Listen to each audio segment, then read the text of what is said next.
ভুলে যাই ভাই, আমার ভুলা রোগ। এমনিতেই শর্ট টাইম মেমোরি লস, আল্লাহ দুনিয়াতে পাঠাইছে ওইভাবে করে, আমি ভুলে গেছি ভাই, ভুলে গেছি। আর তুই আমার মনে নাই। আবারও ভুল ভাবতে পারিস ভাই, তুই বিশ্বাস কর আমি লাইভ অন নাইলে করার আমি পর যে তুই আপনারে- কল দিবি আমি এটা জানতাম না। না না না না, শুনেন, টাইমিংটা তাইলে এমন যদি হয়ে নাই গেছে বলতাম, যে আমি লাইভ অন আমি করার আপনারে পরে তুই call কল back দিছিস। করতাম না। কারণ আপনি যখন কল দিছিলেন আমার ডাটা ওয়াইফাই সব এই দেখ, বন্ধ আমরা ছিল, বিভিন্ন call ইভেন্ট দিতে টিভেন্টে পারছি। যাচ্ছি, সব ছেলেগুলোর সাথে দেখা হচ্ছে। আমরা আগে যখন যেতাম ইভেন্টে, তুই আর আমার দেখা হতো, এখন সবার সাথে দেখা হচ্ছে, তুই নাই। মানে তুই বুঝতে পারতেছিস আমার কাছে বিষয়টা। বুঝছি।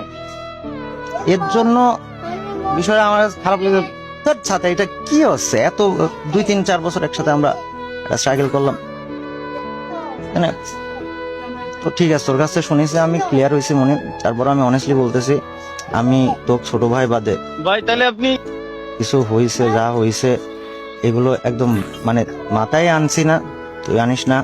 আমার যেরকম একটা ছোট ভাই ছিল তালা নামে, আমার জাস্ট ওই ছোট ভাইটা থাকলেই হবে। এখনো আছি ভাই, আমি তো আপনারে ওইটা বললাম।